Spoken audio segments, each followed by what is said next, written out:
Assalamualaikum warahmatullahi wabarakatuh. Saudaraku, pernahkah kalian berpikir, benarkah Nabi Isa masih hidup? Apakah beliau benar-benar disalib? Atau justru diselamatkan oleh Allah? Dan yang lebih mengejutkan, apakah beliau akan kembali ke dunia ini? Fakta ini jarang diketahui. Bahkan banyak orang selama ini percaya pada cerita yang salah. Tapi tahukah kalian? Al-Quran dan hadits telah mengungkap kebenaran yang selama ini tersembunyi. Dalam video ini, kita akan mengupas fakta mengejutkan tentang Nabi Isa, rahasia besar di balik upaya penyaliban, serta peran beliau di akhir zaman. Jangan sampai terlewat. Bagikan video ini ke teman dan keluarga agar semakin banyak yang tahu kebenaran ini. Tonton sampai akhir, karena informasi di dalamnya bisa mengubah cara pandang kalian. Like, komen, dan subscribe agar video ini direkomendasikan oleh YouTube dan semakin banyak yang tercerahkan. Siap membuka tabir misteri terbesar dalam sejarah? Mari kita mulai. Malam itu, langit tampak pekat. Bintang-bintang seolah bersembunyi di balik gelapnya awan yang menggantung. Di sebuah rumah sederhana, seorang pria tua duduk bersila. Tangannya menggenggam kitab tafsir yang telah berusia puluhan tahun. Matanya menatap tajam ke arah halaman yang terbuka, seakan mencari jawaban dari pertanyaan yang sudah lama mengusik pikirannya. Nabi Isa, apakah ia benar-benar masih hidup? Gumamnya pelan. Pertanyaan itu bukan hal baru. Sejak lama, banyak orang memperdebatkan nasib Nabi Isa. Sebagian meyakini ia telah wafat, sementara yang lain bersikeras bahwa ia masih hidup dan akan kembali di akhir zaman. Tapi bagaimana kebenarannya? Apakah Al-Quran dan hadits telah memberikan jawaban pasti? Sang pria tua menghela napas dalam. Ingatannya melayang ke masa muda, ketika pertama kali mendengar kisah tentang Nabi Isa. Gurunya pernah berkata, ada ayat dalam Al-Quran yang menyebutkan bahwa Nabi Isa tidak dibunuh dan tidak disalib. Tapi jika demikian, kemana perginya beliau? Suara rintik hujan mulai terdengar di luar, menambah kesan misteri di dalam ruangan itu. Sementara itu, pikirannya terus berputar, mencoba menghubungkan potongan-potongan fakta yang pernah ia dengar. Nabi Isa memiliki mukjizat yang luar biasa, pikirnya.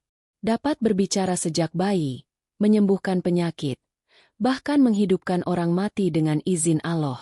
Tapi bagaimana mungkin seorang nabi dengan kekuatan sebesar itu bisa menghilang begitu saja? Di luar, angin malam bertiup pelan, menggetarkan dedaunan di pepohonan. Seakan alam pun ikut menyimpan rahasia tentang sosok Nabi Isa. Pria tua itu semakin tenggelam dalam pikirannya, menyadari bahwa kisah ini lebih dalam daripada yang pernah ia bayangkan. Apakah benar Nabi Isa masih hidup? Dan jika iya, di mana ia sekarang? Ia menutup kitab tafsirnya perlahan, menyadari bahwa malam ini, ia baru saja membuka lembaran misteri yang belum terpecahkan. Di sebuah rumah kecil yang sunyi, pria tua itu masih duduk termenung. Ingatannya kembali ke kisah yang diceritakan gurunya dulu, tentang kelahiran Nabi Isa yang penuh keajaiban. Matahari pagi mulai menyinari langit, menyapu sisa-sisa malam yang kelam. Ia mengambil kitab tafsirnya kembali, membuka lembaran yang berisi kisah Maryam, seorang wanita suci yang dipilih oleh Allah untuk mengandung seorang anak tanpa seorang ayah. Maryam, putri Imran, wanita yang paling suci di zamannya. Gumamnya, seakan mengulang kisah yang pernah ia dengar. Maryam adalah seorang wanita yang menghabiskan hidupnya dalam ibadah. Ia tumbuh dalam perlindungan Zakaria, seorang nabi yang telah lama merawatnya. Suatu hari, ketika Maryam sedang menyendiri di tempat ibadahnya, malaikat Jibril datang menghampirinya. Sesungguhnya aku adalah utusan Tuhanmu, ujar Jibril, seperti yang tertulis dalam Al-Quran.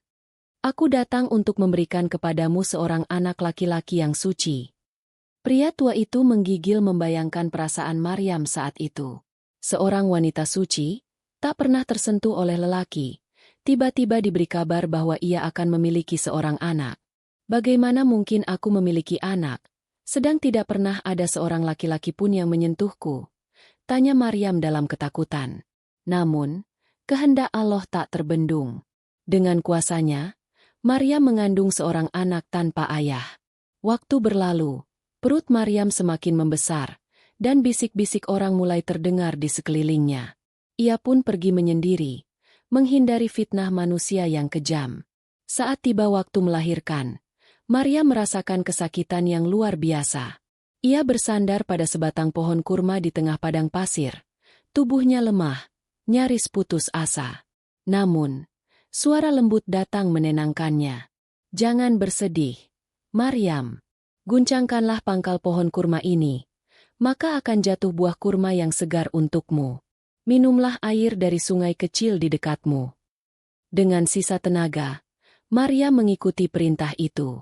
Dan di bawah langit yang terbuka, dalam kesunyian yang penuh keajaiban, seorang bayi lahir ke dunia. Nabi Isa, sang utusan Allah, telah datang. Pria tua itu menutup kitab tafsirnya perlahan. Tubuhnya merinding membayangkan keajaiban yang baru saja ia baca. Seorang bayi lahir tanpa ayah, hanya dengan kekuasaan Allah. Namun, misteri itu belum berakhir. Bayi itu bukan bayi biasa. Sejak lahir, ia telah membawa mukjizat yang akan mengguncang dunia. Pagi yang cerah mulai menyinari desa kecil itu. Angin sejuk berembus, menggoyangkan dedaunan yang masih basah oleh embun. Pria tua itu kembali membuka kitab tafsirnya, melanjutkan perjalanannya menelusuri kisah Nabi Isa. Setelah kelahirannya yang ajaib, Nabi Isa tumbuh dalam kasih sayang ibunya, Maryam. Namun, dari sejak bayi, ia sudah menunjukkan tanda-tanda bahwa dirinya bukan manusia biasa. Di saat Maryam membawa bayinya kembali ke kaumnya, orang-orang menatapnya dengan penuh kecurigaan. Mereka bergumam, berbisik-bisik, hingga akhirnya seseorang memberanikan diri berbicara. "Maryam, engkau adalah wanita suci. Bagaimana mungkin engkau memiliki seorang anak tanpa seorang suami?" Maryam tidak menjawab. Ia hanya menunjuk kepada bayinya. Orang-orang semakin terheran-heran. "Bagaimana mungkin kami berbicara dengan bayi?" Namun tiba-tiba, suara lembut keluar dari mulut bayi kecil itu. "Sesungguhnya aku adalah hamba Allah. Dia memberikanku kitab dan menjadikanku seorang nabi." Suasana hening. Mata mereka membelalak. Tubuh mereka gemetar. Mereka baru saja menyaksikan sesuatu yang mustahil terjadi. Seorang bayi berbicara. Sejak saat itu, kabar tentang Nabi Isa menyebar luas. Ia tumbuh menjadi seorang pemuda yang penuh hikmah dan kebijaksanaan. Saat mencapai usia dewasa, ia menerima wahyu dari Allah dan memulai dakwahnya. Dengan kelembutan dan kasih sayang, Nabi Isa mengajak Bani Israel untuk kembali kepada tauhid. Ia mengajarkan mereka untuk menyembah hanya kepada Allah, meninggalkan kesesatan, dan kembali kepada jalan yang benar. Namun, bukan hanya kata-katanya yang mengguncang dunia. Mukjizat demi mukjizat terjadi di tangannya. Dengan izin Allah, ia menyembuhkan orang buta sejak lahir, mengobati penderita kusta, bahkan menghidupkan orang mati. Orang-orang yang menyaksikan mukjizat ini terperangah. Sebagian beriman kepadanya, namun sebagian lagi justru semakin membencinya. Pemuka agama Yahudi melihat Nabi Isa sebagai ancaman. Ia telah mengguncang kekuasaan mereka, mengungkap kebohongan yang selama ini mereka sembunyikan. Dengan penuh kebencian, mereka mulai merencanakan sesuatu. Pria tua itu menarik napas dalam. Ia merasa seolah bisa melihat peristiwa itu terjadi di depan matanya. Apa yang terjadi selanjutnya? Gumamnya. Ia tahu bahwa perjalanan Nabi Isa tidak akan mudah. Dan sebentar lagi, bahaya besar akan mengintainya. Di sebuah sudut kota, cahaya lampu minyak berpendar redup, menerangi wajah-wajah yang dipenuhi kebencian. Para pemuka agama Yahudi berkumpul dalam pertemuan rahasia. Wajah mereka tegang, mata mereka saling bertukar pandang. Malam itu, mereka menyusun rencana besar. "Kita tidak bisa membiarkan dia terus menyebarkan ajarannya." Suara salah seorang dari mereka memecah kesunyian. Pengikutnya semakin bertambah. "Jika ini terus dibiarkan, kita akan kehilangan kekuasaan atas Bani Israel." Yang lain mengangguk setuju. Bagi mereka, Nabi Isa adalah ancaman. Ia membongkar kepalsuan mereka, mengajak umat kembali kepada kebenaran, dan membuat banyak orang mulai mempertanyakan ajaran yang telah mereka selewengkan. Kita harus menyingkirkannya. Suara itu terdengar tegas. Dengan cara apapun. Rencana itu pun dimulai. Mereka menyebarkan fitnah, menuduh Nabi Isa sebagai pembangkang, seseorang yang berbahaya bagi kerajaan. Mereka menemui penguasa Romawi, Pontius Pilatus, dan membujuknya untuk menangkap serta menghukum mati Nabi Isa. Di sisi lain, Nabi Isa dan murid-muridnya mulai menyadari bahwa bahaya semakin dekat. Beberapa dari mereka merasa gelisah. Ada yang mulai ketakutan. Dan saat itulah, sebuah pengkhianatan terjadi. Di antara murid-muridnya, ada satu orang yang hatinya telah dirasuki keserakahan. Ia tergiur oleh iming-iming harta yang dijanjikan oleh pemuka Yahudi. Dengan tanpa ragu, ia memberitahu tempat persembunyian Nabi Isa kepada musuh-musuhnya. Malam yang sunyi menjadi saksi. Pasukan bersenjata datang mengepung tempat itu. Mereka mencari Nabi Isa, ingin menangkapnya hidup-hidup.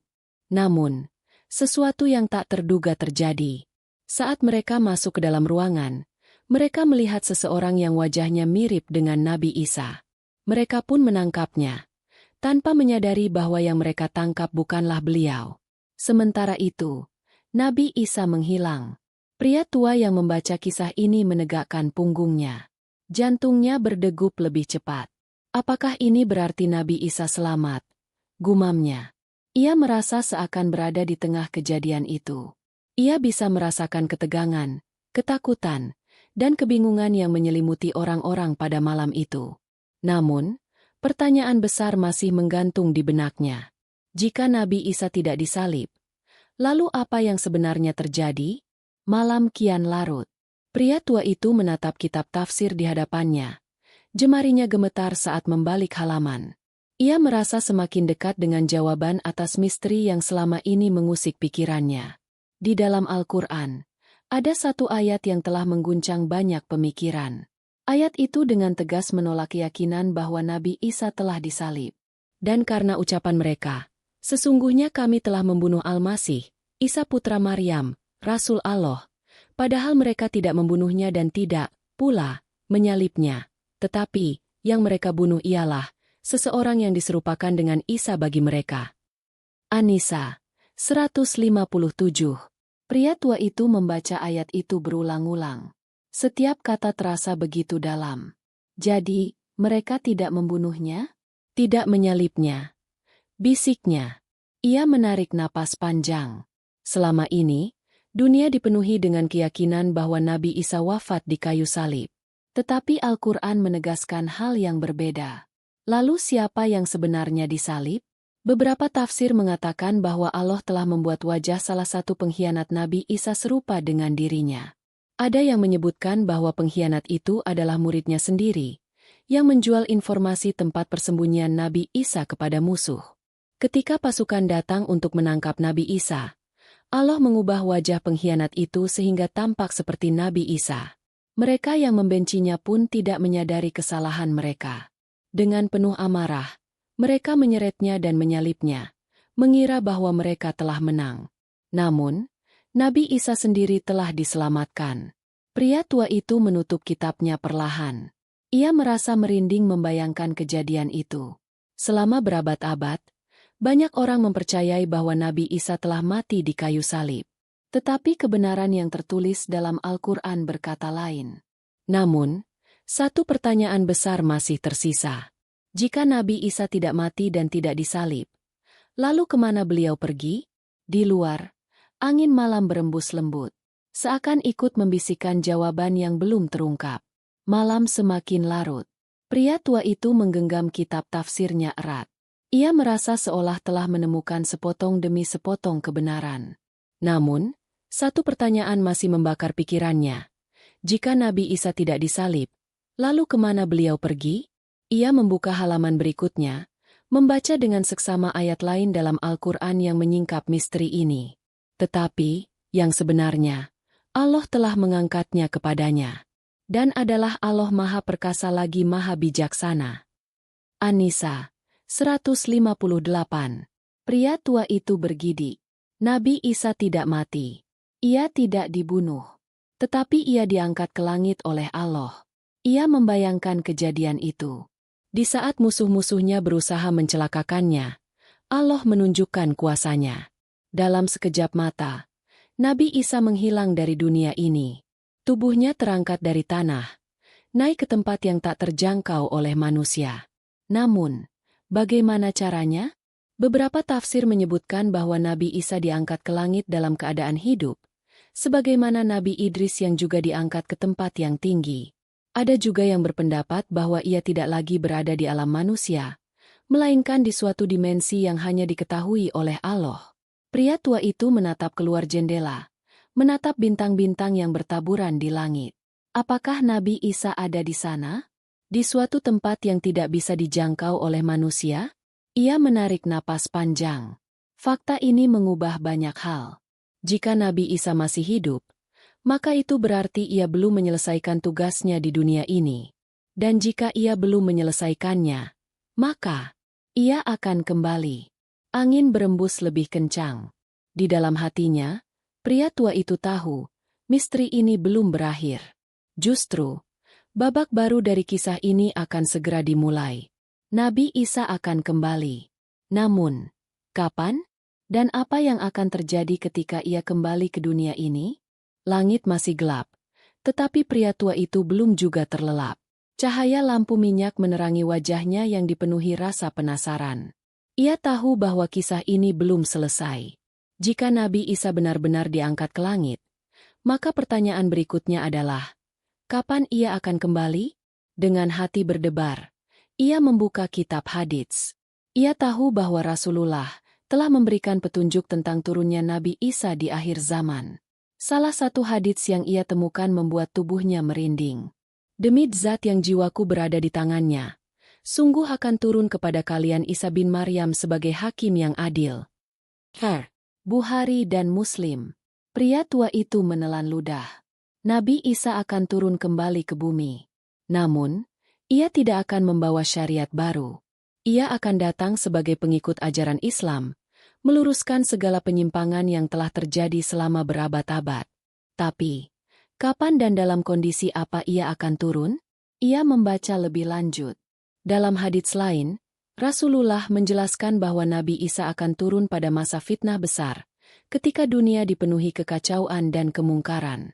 Saat itulah, muncul sosok yang paling ditakuti umat manusia, Dajjal. Dajjal, sang pendusta besar, akan menebarkan fitnah yang luar biasa. Ia akan mengaku sebagai Tuhan, memperdaya banyak orang dengan keajaiban yang dimilikinya. Dan di saat dunia berada dalam kegelapan yang hampir tak tertahankan, Nabi Isa akan turun kembali untuk menegakkan kebenaran. Pria tua itu bisa membayangkan kejadian itu.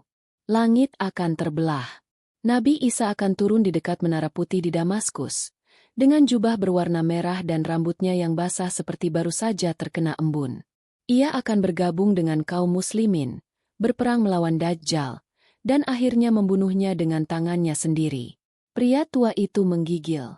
Ini bukan sekadar cerita. Ini adalah kepastian yang telah diberitakan sejak ribuan tahun lalu.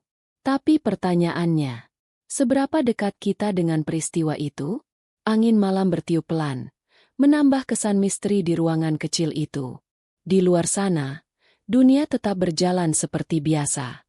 Namun, pria tua itu kini tahu bahwa suatu hari, sejarah akan kembali berulang. Dan ketika itu terjadi, tidak akan ada yang bisa menghentikan ketetapan Allah. Pria tua itu menghela napas panjang. Cahaya lampu minyak berkedip-kedip, seakan ikut meresapi ketegangan dalam hatinya. Ia sudah memahami bahwa Nabi Isa akan turun kembali ke bumi, tetapi satu pertanyaan masih menggantung. Bagaimana akhirnya? Ia membalik halaman kitab haditsnya, mencari petunjuk tentang bagaimana perjalanan Nabi Isa akan berakhir setelah tugasnya selesai. Dalam hadits lain, Rasulullah menjelaskan bahwa setelah mengalahkan Dajjal, Nabi Isa akan memimpin umat Islam dengan keadilan. Ia akan menghancurkan salib, membunuh babi, dan menghapus jizyah, menandakan bahwa hanya ada satu agama yang benar di akhir zaman. Di masanya, kedamaian akan turun ke bumi. Tak ada lagi peperangan, tak ada lagi kezaliman. Serigala dan domba akan hidup berdampingan. Anak-anak bermain dengan ular tanpa takut. Keberkahan akan melimpah, dan dunia akan merasakan keadilan yang sesungguhnya. Namun, Nabi Isa bukanlah manusia yang abadi. Pria tua itu menemukan hadits lain yang menyebutkan bahwa setelah hidup selama 40 tahun di bumi setelah turunnya kembali, Nabi Isa akan meninggal dunia. Ia akan dimakamkan sebagaimana manusia lainnya, dan menurut sebagian riwayat, makamnya akan berada di dekat makam Rasulullah di Madinah. Pria tua itu menggigil. Ia membayangkan bagaimana dunia akan kehilangan sosoknya untuk kedua kalinya. Setelah segala fitnah berakhir, setelah keadilan ditegakkan, Nabi Isa akan wafat sebagai seorang hamba Allah, sebagaimana nabi-nabi sebelumnya. Ia menutup kitabnya perlahan. Begitu banyak orang percaya bahwa Nabi Isa telah wafat ribuan tahun lalu. Namun kenyataannya, ia masih hidup. Dan lebih dari itu, ia akan kembali. Pria tua itu merasa dadanya sesak.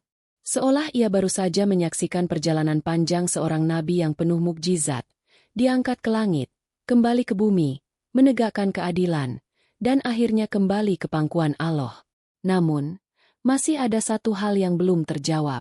Mengapa harus Nabi Isa? Mengapa bukan nabi lain yang dipilih untuk kembali ke dunia ini? Hatinya bergetar. Merasa bahwa jawaban dari pertanyaan ini akan membuka makna yang lebih dalam dari seluruh kisah ini. Di luar jendela, langit mulai menunjukkan warna keperakan. Subuh hampir tiba. Tapi pria tua itu belum selesai. Ia harus menemukan jawaban terakhir.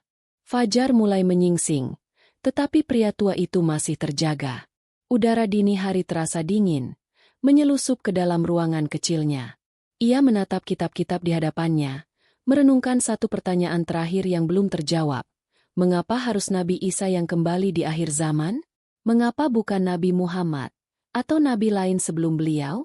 Ia membuka lembaran kitabnya, mencari jawaban dari para ulama. Seiring ia membaca, sesuatu yang menakjubkan mulai terungkap. Nabi Isa memiliki peran yang unik dalam sejarah kenabian. Ia adalah nabi yang lahir dengan mukjizat, diberikan wahyu oleh Allah, tetapi kaumnya menolak kebenarannya. Namun, yang lebih penting, ia adalah satu-satunya nabi yang diangkat ke langit dalam keadaan hidup. Tidak seperti nabi lainnya yang wafat di bumi, Nabi Isa belum menyelesaikan tugasnya. Pria tua itu menggigil. Ia mulai memahami sesuatu yang lebih besar. Nabi Isa dipilih untuk kembali karena ia adalah satu-satunya nabi yang umatnya masih memperdebatkan hakikatnya. Kaum Nasrani menjadikannya sebagai Tuhan. Kaum Yahudi menolaknya sebagai nabi. Dan Islam datang sebagai agama yang mengakui kebenaran tentang dirinya. Ketika ia turun nanti, ia akan menjadi saksi bahwa ia bukan Tuhan, bukan anak Tuhan, melainkan hanya seorang hamba Allah yang diutus untuk menegakkan kebenaran. Ia akan mematahkan kebohongan yang telah berlangsung selama ribuan tahun. Dengan menghancurkan salib dan menegakkan syariat Islam, Nabi Isa akan menunjukkan kepada dunia siapa dirinya yang sebenarnya. Pria tua itu merasakan bulu kuduknya berdiri. Inilah alasannya. Bukan karena ia nabi yang paling istimewa, tetapi karena ia harus menyelesaikan kisahnya sendiri. Dan hanya dengan kembalinya Nabi Isa, seluruh umat manusia akan tahu kebenaran yang sesungguhnya. Angin subuh berembus lembut. Cahaya matahari mulai merayap ke dalam ruangan. Pria tua itu menutup kitabnya perlahan. Satu bab terakhir masih tersisa. Kisah ini harus ditutup dengan satu kesimpulan yang lebih besar. Ia ingin tahu, apa yang harus dipahami manusia dari seluruh perjalanan ini? Mentari pagi mulai menyapu kegelapan, perlahan menghangatkan bumi. Pria tua itu duduk diam. Matanya menatap kosong ke arah kitab-kitab yang masih terbuka di hadapannya. Ia telah melalui perjalanan panjang, menelusuri kisah Nabi Isa dari awal hingga akhir. Sekarang, ia mengerti. Selama ini, banyak orang hidup dalam pemahaman yang keliru tentang Nabi Isa. Ada yang menganggapnya Tuhan, ada yang mengira ia telah wafat di kayu salib, ada pula yang menolak kenabiannya sama sekali. Namun, Al-Quran dan hadits telah memberikan jawaban yang jelas. Nabi Isa adalah hamba Allah, seorang nabi yang diutus untuk membimbing Bani Israel. Ia tidak mati di tiang salib, tetapi diselamatkan dan diangkat ke langit. Dan suatu saat nanti, ia akan kembali ke bumi untuk menegakkan keadilan, menghancurkan kebatilan, dan menjadi saksi bagi umat manusia. Pria tua itu menghela napas panjang. Ia membayangkan dunia di saat turunnya Nabi Isa nanti. Dunia yang telah dipenuhi dengan fitnah, manusia yang telah tersesat jauh dari kebenaran, hingga akhirnya Nabi Isa datang sebagai tanda bahwa waktu telah mendekati akhirnya. Ia tahu, tidak ada yang bisa menghalangi takdir Allah. Nabi Isa akan kembali, dan dunia akan menyaksikan kebenaran yang sesungguhnya. Pria tua itu menutup kitabnya dengan perlahan. Hatinya kini penuh dengan keyakinan. Angin pagi berembus lembut melalui jendela, membawa ketenangan yang tak terlukiskan. Di luar sana, dunia tetap berjalan seperti biasa. Namun, ia tahu, suatu hari, sejarah akan berubah untuk terakhir kalinya.